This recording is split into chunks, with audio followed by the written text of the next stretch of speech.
that the music stops and the gong goes, you can take off a layer, and it's like these shedding of the skins that we've all built up over life.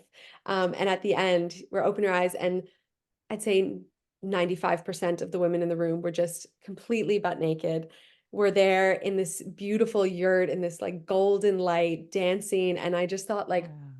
what I have been missing, like that is, I mean, there's so many expressions of the wild feminine, but being able to be in that space with women where we are completely raw. And I don't think, it doesn't have to be naked in the flesh form, but Yeah. getting naked in Mhm. whether that's our energetic form or emotionally allowing ourselves to be raw and authentic with each other. Like for me, that is the wild woman. It is the most raw expression of ourselves. Welcome to Love Magic Miracles. I'm AlinaGG. And if you're a soul-led entrepreneur who wants to make a big impact in the world, you're in the right place. And if you'd love to weave feminine embodiment into your everyday and quantum leap every area of your business and love life to new heights, then plug into these conversations with these inspiring thought leaders and hit subscribe, comment, like, and share with someone you care about today. Hello, it's AlinaGG, and I have an exciting announcement. Doors are officially open to my new program, Safe to Be Seen Accelerator Program. Now, this is for you if you're an entrepreneur who really wants to step up their visibility and become a confident ambassador for your brand. So you might be a professional in your field, you might be a neuroscientist, but you haven't been shown how to make videos and feel good about it, really. So essentially, that's the transformation, reclaiming that sense of power and pleasure from your business, from your work, and really embodying that. So over these 12 weeks, I'll be your training wheels, I'll be your support, and I'll be there holding your hand and guiding you every step of the way. So go to lovemagicmiracles.com, click on Safe to Be Seen Accelerator Program. Buy now. Back to the show. Hello, it's AlinaGG, and I have a very special guest for you today. I have Hayley from Hayley Wanders Yoga. Welcome aboard. Thank you, Alina. So honored to be here, getting to have this chat with you. Yeah, as Alina said, my name is Hayley, and I am a yoga teacher. It's where I kind of started off my path of diving into, I guess, spirituality and like my inner world. But throughout that journey, very much in the last kind of 5 years, have dug a lot more into the divine feminine and working in women's circles and feminine embodiment work and yeah, discovering how I think the feminine shows up now in everything that we do. I start to see it weave into, all of those teachings are now included in my yoga practice and meditation teaching. And um, yeah, it's such a juicy topic to start to talk about the wild woman that we're here to talk about today. So very Mm. excited to be here. Fantastic. And we were just discussing you've been traveling all around the world, holding yoga teacher trainings and going to, well, you're holding a retreat as well, aren't you, in Byron Bay in July? Mm. June? Is that right? Yes. Yeah, July. So Mm. coming back to Australia, Australia was home for the last 10 years, and I've just Mm. recently moved back to Canada, back to my roots. So coming back to, it's funny, I say home for both now. It's like I return to Canada and I say I'm coming home, and then I go to Australia and I'm coming home, which I think is kind of beautiful having home in multiple places around the world. But back to Australia in July for the Reignite retreat. So I'm running that with another friend from the Sunshine Coast, and it's really going to be diving into the um, kind of where science meets spirituality. And this is a cross section that I find super interesting because I think that everyone can benefit from these practices, and we are such interconnected beings. Like we can't separate the physical well-being from our mental, emotional, energetic well-being. And so I really love seeing kind of how these two seemingly polarized worlds are starting to come together. So we're going to be going into the 5 core pillars of health, which is sunlight, nutrition, movement, social connection, and sleep. And we're going to weave those into every day and how those different pillars kind of uh, nourish all the parts of ourselves. So yeah, I'm really excited for that retreat. Wow, that sounds fantastic. And it's so funny you should mention about science and yoga because I remember some of the great conversations we've had. when you've been teaching me yoga. It's like your knowledge, and you're always up to date on like the latest discoveries in that realm. And I find that so inspiring as well, like your interpretation of that. So that was something that really drew me to wanting to speak with you today was your understanding, and then your ability to be able to explain that as well and share that with others. So let's apply that now to this divine wild woman connecting with your feminine. What does it mean? Let's unpack it. Let's unpack it. There's lots to unpack there. So for me, I think that I have always had a connection. Like I always felt quite connected to that side of myself. Um, when I was younger, I had a lot of girlfriends and I felt very comfortable around women, which I know is not the case for a lot of, like, I thought that that was the norm growing up. But the more that I've dove into this work, so many people have this wound within the feminine and would wear this badge of honor almost. Like I have friends who would say, oh, I only hung out with the guys when I was younger, and sort of wear that like a badge of honor. And to me, I think like, oh, that's just like, that makes me feel sad because there's such potency in female friendship and being able to explore this wild side of our feminine nature with each other, because I think that it is something that feeds on connection. It's like the wolf, the wild woman wolf pack. When we come together, there's this power in it. And so I was always connected to that side, but I also think from an analytical, more logical side, could really fall into my more masculine quite often. And I was actually in hotel quarantine. So it was back in 2020. And I was going a little bit crazy because I was on my own in a hotel for 2 weeks, seeing absolutely no one else. And I was on Facebook and I saw this thing come up for a women's gathering, women's weekend, like womb wisdom weekend. And I just thought like that really speaks to me. And so I got one of my really close friends and convinced her to come along with me. And had I known the practices that we were going to dive into, I probably would have been terrified and not gone. And it was that weekend truly changed the trajectory of my life. What sort of Um, practices, like going like wow? so the very first night we did this um, dance. We were all like, everyone had their eyes closed, and we were instructed to bring different layers. So you had 7 layers, and we worked through the chakras, removing these layers. And at the end, and you don't really know, you don't want to peek or open your eyes, and you're instructed to just really tune into yourself. And we're dancing, and every time that the music stops and the gong goes, you can take off a layer, and it's like these shedding of the skins that we've all built up over life. And at the end, we're open your eyes, and I'd say 95% of the women in the room were just completely butt naked. We're there in this beautiful yurt in this like golden light dancing. And I just thought like, Wow. what I have been missing, like that is, I mean, there's so many expressions of the wild feminine, but being able to be in that space with women where we are completely raw. And I don't think, it doesn't have to be naked in the flesh form, but Mm. getting naked in Mhm. whether that's our energetic form or emotionally, allowing ourselves to be raw and authentic with each other. Like for me, that is the wild woman. It is the most raw expression of ourselves. Ah, divine. So Mm, sacred and so powerful and embodied. It's all about embodiment, right? yeah, absolutely. It's the biggest piece, I think, like as it's actually something I've been thinking about a lot these last few days. It's kind of come up in a lot of conversations in my circles that I'm a part of and that I run. And is this idea like fact that we've become so disconnected from our bodies, not just women, but a society as a whole. We have outsourced our trust to every other source. We seek guidance. And so we ask our friends, or we go to professionals in their field, or we go to the doctor, and we so quickly give away our trust. And yet we can feel like we know the truth inside of us. We can feel it's like it's almost tangible at times inside, this like texture or sound or feeling within us that's trying to guide us towards something. And we're so quick to override that because we place that trust elsewhere. And so finding that embodiment like is such a huge piece, connecting to the sensations of our lived experience, because Mm.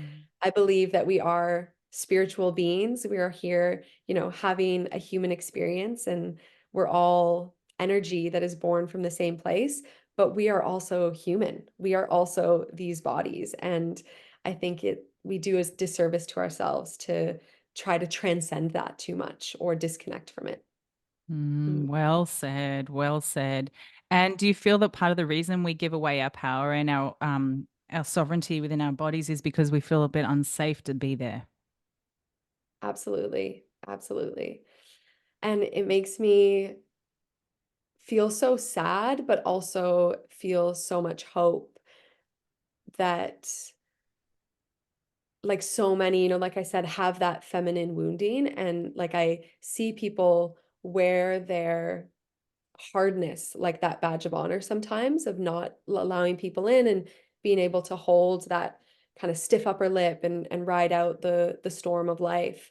Um, but that can only go on for so long, that Mm, and when I sit in women's circle and I see people open up and be vulnerable, and the mm, courage that it takes, like you can see and feel the little bit of fear. Like it's not like people that show up in those spaces are not afraid, or that it's easy for them, but stepping into it and having the courage to say like, I have that fear, but mm, I'm gonna sit with that fear, and I'm going to share the darkest, raw, most authentic parts of myself. And it just gives me so much hope, because the mm, inspiration that I get sitting in circle with women, and the mm, stories and the mirroring, and it's divine. It really mm. is. Yeah. Well, yeah, it is. It is really unique, and it's really plugged in, and it's something that's very sacred, and it has been going since the dawn of time, right? But Mm. I mean, let's just help people who have that sisterhood wound, right? And I feel like in my life, I've had women in different situations, and girls even at school try and tear me down, try and compete with me, try and attack me, all that stuff. Like I've had that my whole life, so it's hard sometimes to go, well, how do I feel safe in this female friendship? Like when I connect, with friends like you, it's very natural. I feel very safe. I feel like every conversation it just flows, and we're always gonna have each other's back. But what about sisters who have different values, or who want to sabotage? I mean, it's like, how do you just be discerning about who you're surrounding yourself with, you know? Yeah, it's absolutely a fair point. Like it is a common theme that we feel in the feminine. And I think that a huge part of it is the patriarchy, and that it serves our current paradigm to have women pinned against each other, because they know that if women get together in their power and connect and stop trying to tear each other down or compete with one another, that that is a force to be reckoned with. So I think that that's a huge part of the reason why. And so for myself, like I too have experienced that in my life as well. I think that probably most women have, I dare say. And for me, it's really about meeting people where they're at and meeting it with love. Like I think that love always triumphs. And that doesn't mean putting ourselves out to allow that in. I think it can be a fine line of having those boundaries to be in yourself and know what's right for you and who maybe is not serving you in your life, but also to not fight fire with fire. And so when those people are there, I think that we show up as the examples of what we want to see in the world. And so it's like, the whole kill them with kindness. When we feel that, giving love back, because what I see in that, when we experience women who are in that place that feel the need to compete or tear someone down, all I see when I see that is someone who is scared and sad and has been through probably some trauma in their life, and has like there's a reason. There's actually a really beautiful Ram Dass quote that I love, where he says like, in nature we have this acceptance for trees.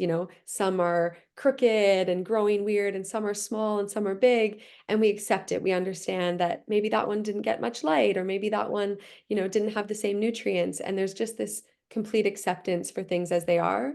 But the moment we get near people, we forget that. And so we think, oh, this person's to this or this person's to that, when everyone is the sum of their experiences. And so if they feel the need to come at us with fire or with judgment or criticism, like, I think that that's just a mirror of what's going on in themselves. And coming back with fire only creates more heat and more flame.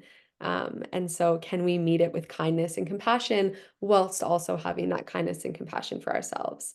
Mm. And it's like dipping your toe in. So, I think if that's something that's been really difficult for someone who's had that experience with women a lot in their life, it's maybe you have a friend who is a part of a women's circle, or you Mm. know someone, and there's a small link to feel like, okay, maybe this is a safe space, and maybe you don't open up about everything. You don't have to go all in. You don't have to go to that womb awakening dancing naked on your first one like I did. I mean, it was amazing and I jumped in first, but you can dip your toe as well. And then it creates, it's like how we build courage to be more vulnerable. We take little steps, and it's like you open up in that space, and then you feel. And I hope that all the circles that I've been a part of have been so supportive, and so hopefully allowing yourself to overcome a bit of that fear and stepping in, then those women will see like, wow, this was so expansive and opened up so much, and then they can go a little bit further and a little bit further, and Mm. it's just this constant journey, I think. Mm. Yeah. And it's like an interesting line between holding space for others and then allowing ourselves to just drop in and be as well, right? Yeah, yeah, absolutely. I always say in circles, like, I am here to hold the space to some extent, but the space is held by the constellation of people that come. Like, Mm. it's not, it is what it is every time. And that's why every single one is so unique as well, because I believe that the right people that are drawn there at the right Mm. time, you know, and there's always these common threads every time of like when the shares happen, everyone's sharing about similar themes, and you see this mirroring happening of, oh, this woman shared this story that Mhm. might be completely different, but there's a resonance. There's like something there that I can feel in me. And I think that that's part of that wild woman, is that we are nature, and we forget that sometimes. We are not separate from it. We're as wild as the forest and the trees and the Mhm. plants and the animals. Like, we are that as well. So do you think well part of the way to connect with your inner wild woman is to have that safe space and time to do so? Because it's like in this current society, if we're really dropping into that energy and walk around like just so free and wild in a certain sense, it's like people could say, oh, she's crazy or she's out of control. And it's almost like I feel like that fear is there from that the past or the paradigm, like how do we, is it just bit by bit in our own space and time starting to connect with that energy within us, and then just really drawing it in more and more through different practices? Yeah, what's the way in? Yeah. I think that, like you spoke about already earlier, that embodiment piece is huge, because Mhm. knowledge is power. And so if we know ourselves, we feel more powerful and courageous to walk through the world authentically. And the more that we disconnect from ourselves, the harder that becomes. And so that, again, doesn't have to even be joining a women's circle, or, it doesn't have to be an external experience in any way. Like, that practice of connecting to the wild woman can be a solo practice too, or something you do with your really close friends, because I think the door is through ourselves first. And so that's, you know, I mean, there's so many different practices that can connect you to it. For some, Yeah. sitting in meditation, in stillness, and really feeling your body. So, again, not sitting in meditation, whilst there's lots of meditations on transcendence and, connecting to something bigger than ourselves, which can be really powerful. But there's also power in connecting to the experience in the moment. And I think that's where we really tap into this feminine nature, is like in that. sensuality. And, our sensualness is we think so often that it refers to our sexuality, and we kind of Mm, mix up these two terms, but like our sensuality is of the senses. It's what we mm, can feel, taste, hear, see. So sitting in stillness and just observing your senses, like how is the texture of the earth? What is the texture of your clothing on your body? What do you smell? Like, have a tactile experience with your life and start to notice how your body responds to that lived experience around you. So it's just like getting resensitized to our body's experience, because for many of us, we've numbed that out or shut that off. So I think that can be a really beautiful way to start.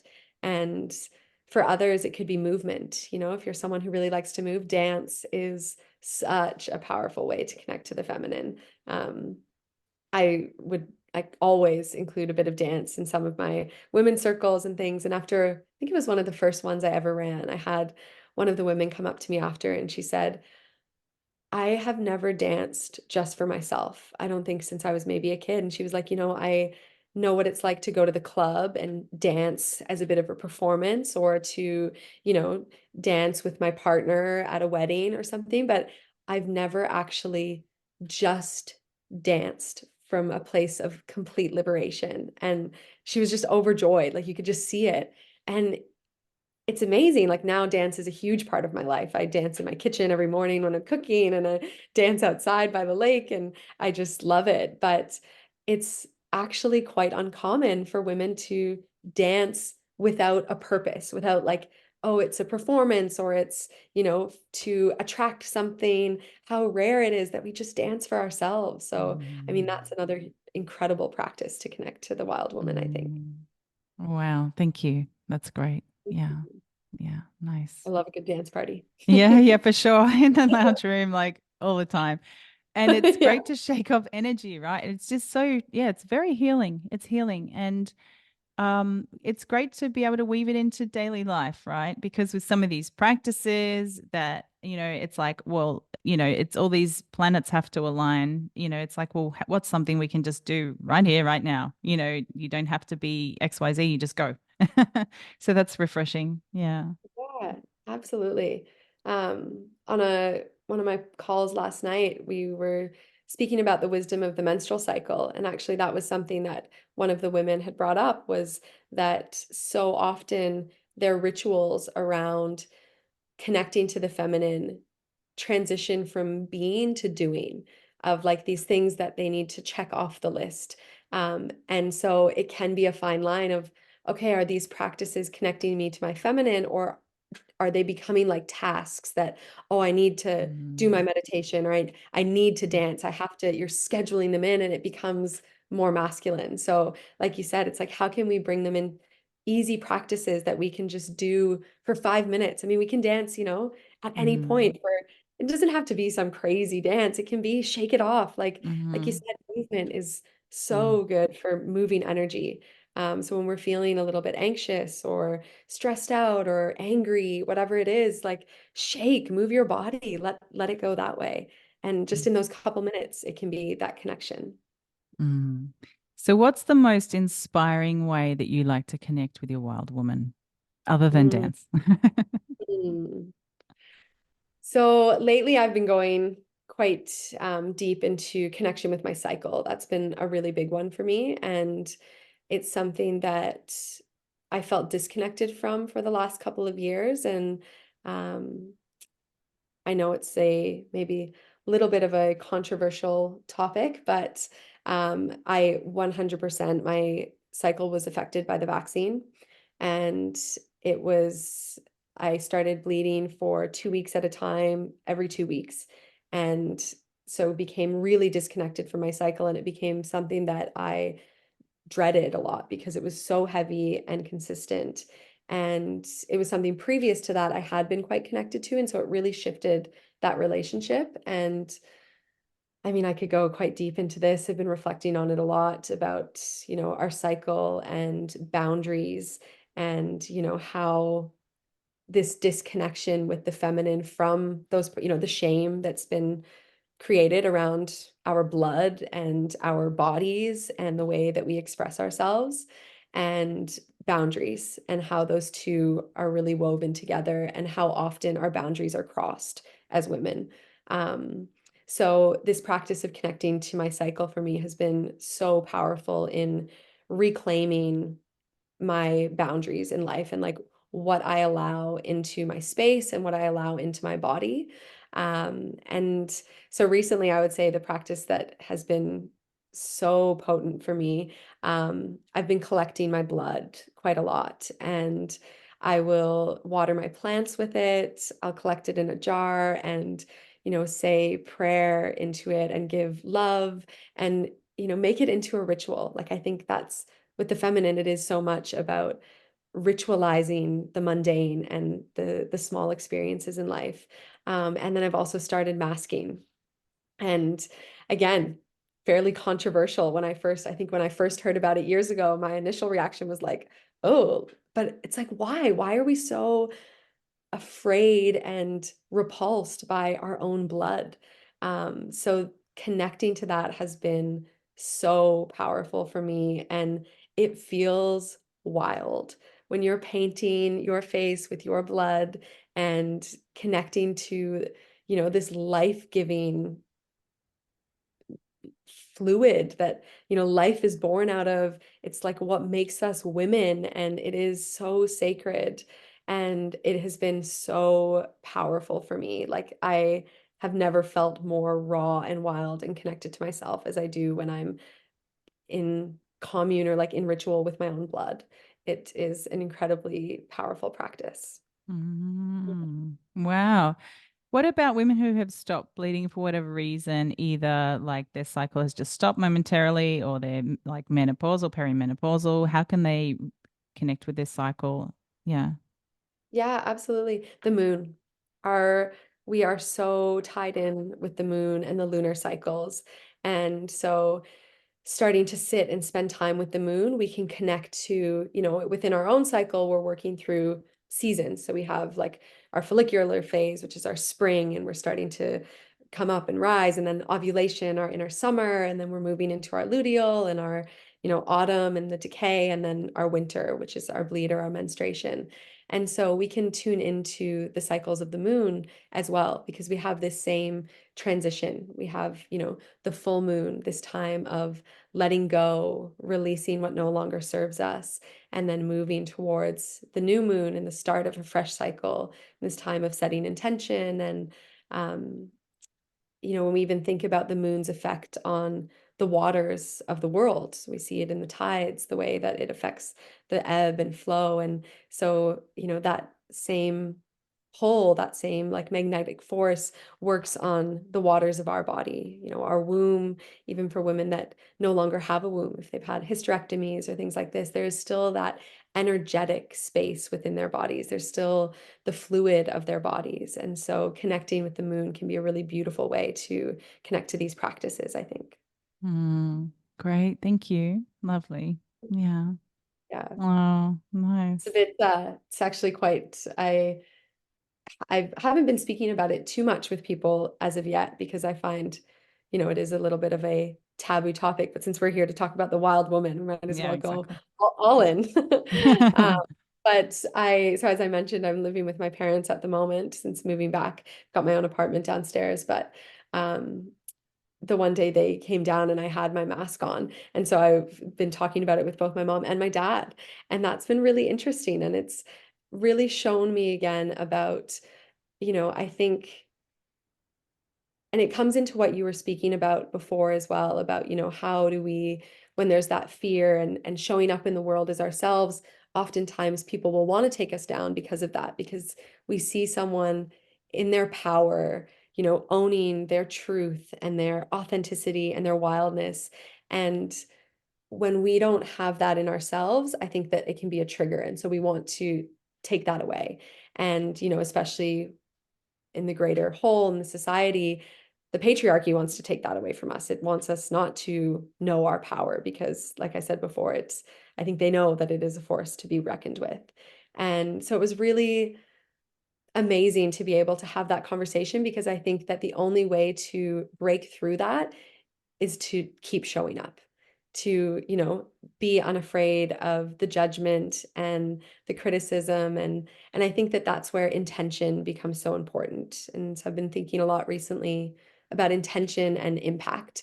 And I think that the intention behind everything we do is so important, because it's like, why are we sharing what we're sharing? What is the purpose? If we know that it's authentic and it's our truth, and we're not sharing to, get more likes or to try to convince someone of something, or whatever the ulterior motive is, if we're sharing and showing up from a place that is so deeply true for us, and we know it because we have been spending time in ourselves, connecting to that embodiment, connecting to our body's wisdom, then who cares what anyone else thinks? And I think that like that is where the power is just to continuously dive into ourselves, know ourselves deeper, and then show up in the world as ourselves deeper. And, there's going to be haters. There's going to be people that are put off by it or afraid or triggered.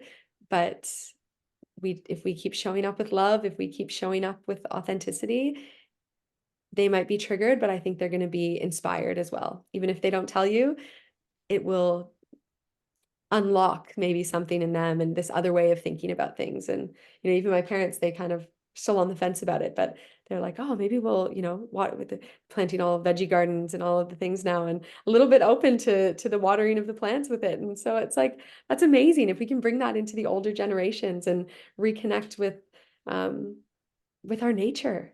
Yeah, it's just amazing. It excites me. Wow. Wow. That's fantastic. Very well said. Yeah, I could Mm. just sit here and listen to you all day. Mm. What else From is wild woman to another. yeah, yeah, absolutely, right. It's just like, let's be lit up, let's be connected, let's be tapped in, turned on, tuned in, and life is for living and loving. Like, let's go. It's here. It's a gift, right? Let's make the most of it. And like you said, nature is this, we are part of nature. So let's connect with it and breathe and hear and receive the messages from the wind and the ocean and the trees and all the elements. And you've got a Mm. fantastic course. Now, what a great segue. Oh, What's your yes. Yes, Wild Odyssey. So Yes. I'm currently in the week of water. So it's been a 4-week odyssey into the elements. And at the moment, running it with all live meditations and live yoga practices, but I'm going to release it afterwards with the recordings so people can journey on that 4-week journey as well, all around connecting to the elements and that connection to nature, to see that what we see around us is also within us. And so last Mm, week we journeyed into earth and the root chakra, and really connecting to this body as our home and the place of safety. And then this week we're transitioning into water. And so really timely conversation for us with, connecting to sensuality and creativity and what we want to birth into the world. Because that doesn't have to be children, for many women, not having children is a choice or something that has occurred and had to make peace with. And so I think for many, like that can feel like this disconnection from our wild woman, that if mm, for whatever reason we're choosing not to go down that path, but it's like mm, our womb space is a space for creation of all projects, all, life ideas. And I mean, mm, I'm one of those. I don't intend to have children myself. I love kids. My sister's just had a baby, but I mm, feel that my path is elsewhere. mm, Um, and so for me, connecting to my womb space and to the sacral chakra and the element of water and fluidity and flexibility is mm, all about like, what do I want to birth from my workplace or from my mm, projects into the world? mm. Because those can be our babies as well. Like, what Definitely. are we leaving behind? What is Mm. our legacy? This is great. Let's talk about this because I've had both, right? So I've got two daughters. They're 8 and 12, and when they were little, sure, I got to tap into that sort of Earth Mother energy more through that process of birthing and raising young children. And now I really find that energy is coming into my podcast. My collaboration with others. What do I want to create? Retreats, courses, and that is the same energy, right? And it's so exciting. it's so exciting to be able to plug into what we want to create and have, it's almost like it's a birthright and a privilege. You know what I Mm. mean? I love that for you. It's so exciting and inspiring to see you doing all of this. I remember when you launched your podcast and seeing it all coming out, and it's amazing to see more women like taking that, um, stepping into those roles that it can be both. Like you said, it can be motherhood, and that's this really beautiful time of raising children and getting to imprint on these young minds. And like again, that's part of your legacy, but then also at a time, it's not the only Mm-hmm. mask that you wear, it's not the only Mm-hmm. title. And so now what other things do you want to birth into the world? And Mm-hmm. um, I think it's so beautiful, like you said, that you can feel that it's that same energy. Mm-hmm. Um, yeah, it's super exciting. And like, how can we use our womb? How can we use that energy to um, put into those projects? And with things like podcasts and retreats, it is as well. Like, you think when you're raising children, you are shaping the minds of the future. You're getting to instill beliefs and values, and also inspire just through experiences, and let them, shape themselves through what you expose them to. And these kind of things like podcasts and retreats and running different programs or courses, it's a very similar thing. You're imprinting on the minds of others, and you get to have even wider of a reach, um, which is amazing. And also so cool that you can use that lens through having done it already in this more small, intimate container, and now take that into Mm-hmm. larger collective, Mm-hmm. um, which is Nice. beautiful. Yeah, thanks. Yeah, it is. It's an interesting platform, isn't it? And I'd love to talk about retreats and how you actually roll them out. I mean, do you have a system? Do you outsource parts of how you get a good retreat off the ground? Like, what's the latest thing that people are doing to have an effortless, smooth, easy retreat? Because I know there's a lot involved in the back end when I've done them before, and I'm like, okay, creative mind, how can I create a retreat with ease and grace and collaborate? So what works for you these days with retreats? Collaborate. I love that you said that, because that has been a huge piece for me recently. Because the first few years I did everything by myself. Mm-hmm. I chose the venues, planned everything, facilitated everything, organized everything. Like, I did not outsource a single thing. And to be honest, I love it. I feel like I enter flow state when I'm in that space. Mm-hmm. Yeah. And I really enjoy it, but it is a lot. And I also think that the landscape has changed a little bit in recent years. I've really noticed. I think that with the rising cost of living, and um, I've found particularly this year that retreats are not as easy to fill as they have been in the past. And so I think like navigating, and like everything, we're evolving and figuring out what works. That things like single day retreats, or ways to make that it more accessible to people that can't necessarily take an entire week off work or travel to a different country. And those things are still, I mean, I had a retreat in Bali last year that was my women's rewilding retreat, which I run every year. And that was amazing. I had 20 women there, and it was phenomenal.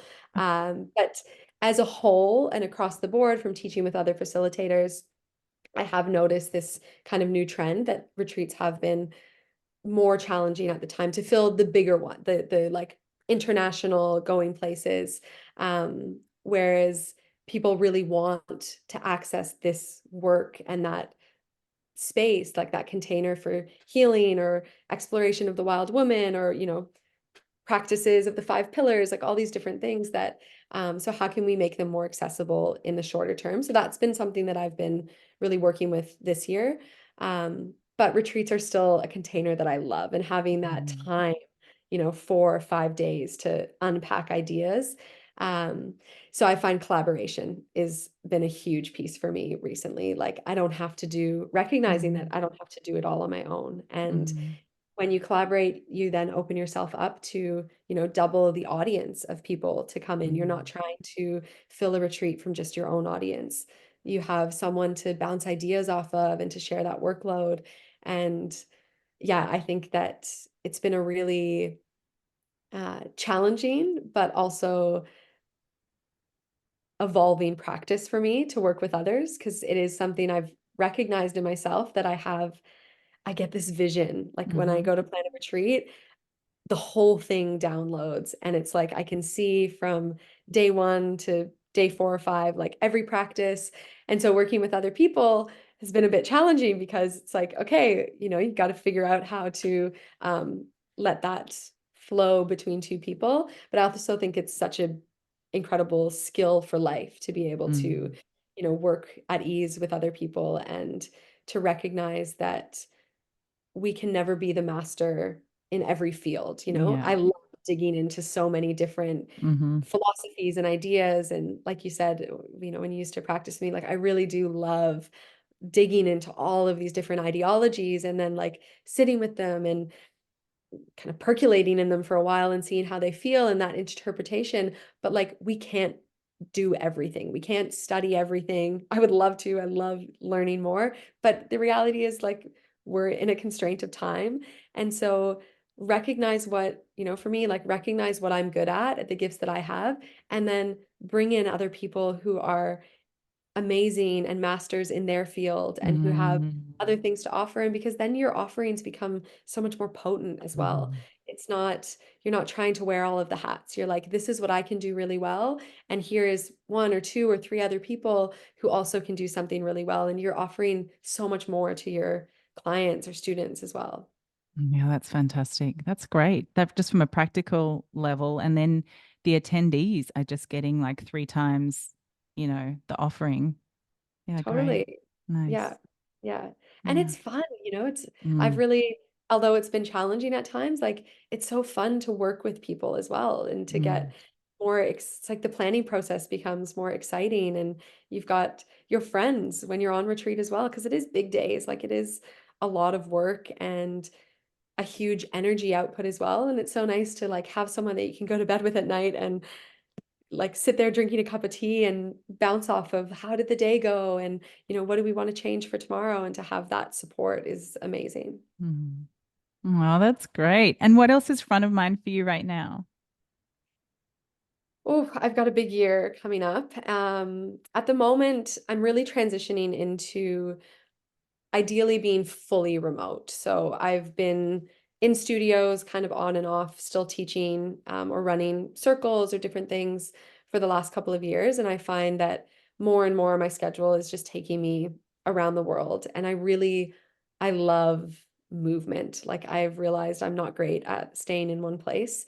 And I mean, this year I was in India at the start of the year, and I've got France coming up, Australia, UK, Bali, and then back to India before December. And I've realized that like being in a studio just wasn't serving me, because I Mm, felt like a poor employee because I'm constantly trying to get classes covered.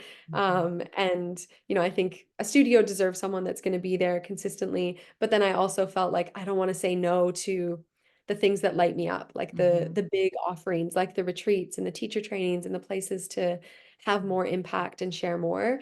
And so I think from both sides, it just made more sense for me to step away from kind of the regular brick and mortar studio space. So I'm in the process of setting up an online community to share yoga practices, meditations, mm. feminine embodiment work, like a full Hayley Wanders online community. Yes. Yeah, so that's the big project for this year amidst Great.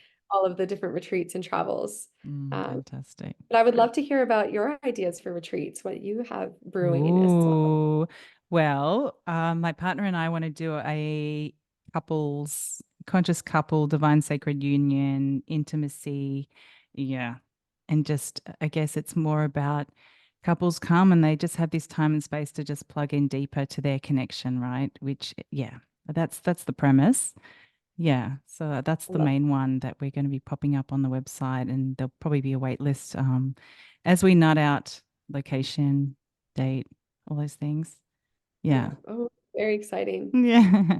That's that's actually something that I think is like the next step. We see so many now of, so important, but so many women's circles starting to happen. And there is this rise of the divine feminine. And I really think the next step in that is the rise of the sacred masculine as well, and how the two can come together. Because I'm not Definitely. about like let's tear the patriarchy down and Right. let's, I think we want to rise up together and Yeah. co-create this new universe, a new world where we're all more connected. Mm-hmm.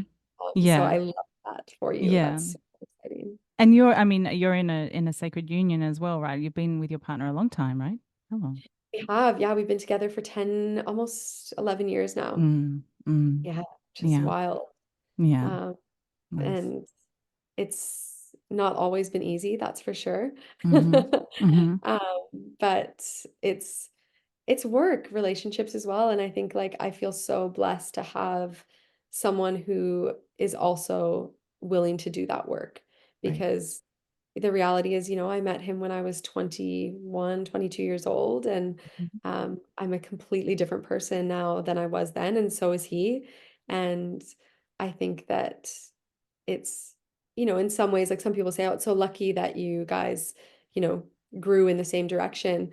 And I think there is, some part of it is it was, luck or whatever you want to call it, that we came together and we happened to be on similar trajectories, but it's also work. Like it's that we're Mm, both willing to show up and look mm. within and like keep doing that work together. And um so I think, yeah, I mean, I would love to go to a retreat like that with him because I'm always coming Yes. home and telling him all about like my women's Mm, circle spaces and all of these things. And he's so excited by it and intrigued by it. And I would love for him. I mean, he's come on other co-ed retreats with me that I've done a couple of times, but I would love for him to be able to sit in that kind of sacred container a little bit more that it sounds like you and your partner are going to be creating because I think he would love it. yay. Yeah. Fantastic. Well, that's great. Yeah, that's exciting. I really feel like that's the next step, right? So it's like the feminine healing that empower us feeling empowered and connected to our divine feminine. And then we've got the men stepping into their divine masculine, right? And they've been suppressed as well, right? Because they haven't been able to fully express and balance a healthy divine masculine. They haven't had it modeled for them. And we're here in our feminine, just craving them to show up in their full power as well, right?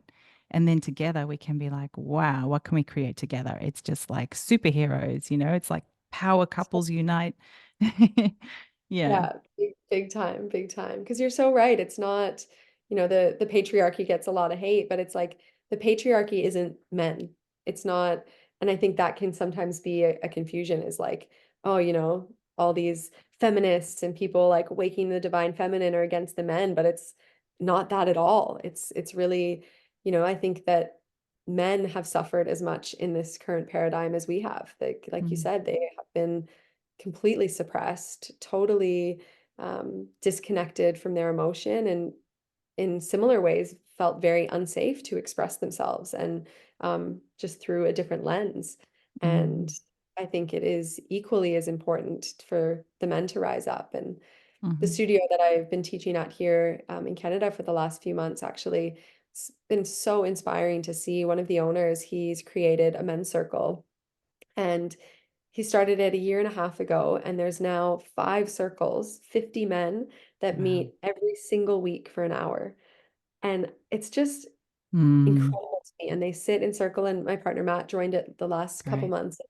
um, he said that for him, because he's been in that space a few times, it wasn't super foreign to, open up and be vulnerable, but that a lot of the men in it are tradies or, businessmen with that have never had that, literally never had that space to just like speak freely and say, I'm not Mm, feeling okay, or, life is hard at the moment. And I just think like that is so important for them to have that space as well. And I mm, really hope that we start to see more of those containers starting to arise for the men as well, because yeah. we need that. We Mhm. can't rise up and be up there on our own. We need that Mm-mm. co-creation, like you said. Yep. Yep. The polarity of divine sacred union is fundamental to its flourishing. I love that. Absolutely. Mm. Mm. Mm. I When feel did like you I see? just want to meditate with you. Oh, Like the good old mhm. days. Oh, Yeah, yeah. Well, hopefully I can see you in July when I'm back. I mm. would love that. Yeah, that'd be nice. Yeah, it'd be Yeah. great. Yeah. Yeah, I'm hoping I can arrange a couple of single day events or little things while I'm there Mm. and pop into a couple studios and do a couple classes and things and just reconnect with the community for sure. Wow, that sounds wonderful. And what else are you working on? Because I'm going to pop all the links up. Where can people find you? So through my website, HayleyWandersYoga.com or Instagram, Facebook, it's all the same, Hayley Wanders Yoga. So I've got all of my offerings coming up there. Really exciting.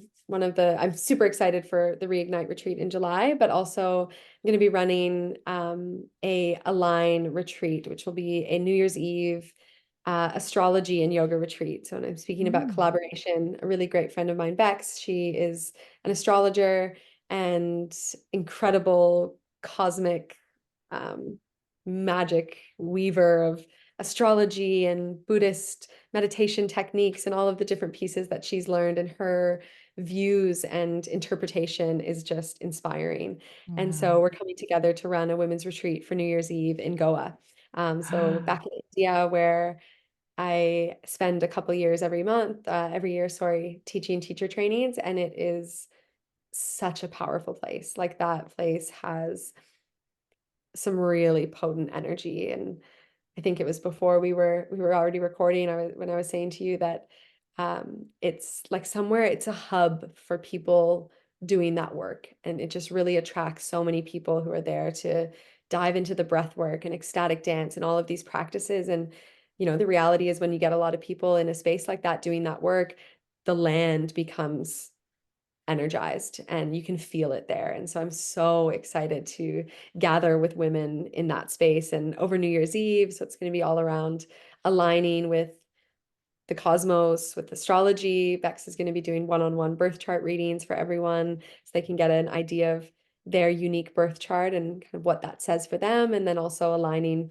with women, like-minded women, inspiring women, wild women, and then in alignment with themselves to move into the new year. So really getting clear on kind of where it is that they want to move towards, because I think that, I always thought New Year's could be a little bit overrated. It's like, oh, it's this Mhm. big thing, and get all dressed up and spend a lot of money, and you feel like shit the next morning when you wake up. And I'm just so past that way of celebrating the entry. Mhm. But I do think that these doorways or passages from one time to another, whether it's, the marking of our cycle and moving from season to season, or it's the transitioning from one year into the other, like it is a really powerful time to slow down and to ritualize or create ceremony out of those moments. And so, yeah, I'm so excited to be running that retreat at that time and to be, coming together with women to celebrate in a way that is conscious and meaningful and in alignment with, at least for me, what feels like the most powerful way to enter the new year. Mm. Wonderful. Well, thank you for joining me, my dear. That's Oh, been thank you just so much for gorgeous. having me. Yeah, I could my talk about this pleasure. stuff all day with you. I know, right? Oh, I Yeah. just want to keep going. But all right. Well, No, we'll such do. a such an honor to, yeah, be here and get to have these conversations with you. And, I'm so grateful to you for holding this space and for having, this conversation and other ones like it for the reach and the impact that you're having. Like it's so important to be just putting these conversations out there. And so thank you for showing up like this and for sharing the way that you do. It's amazing. Oh, my pleasure.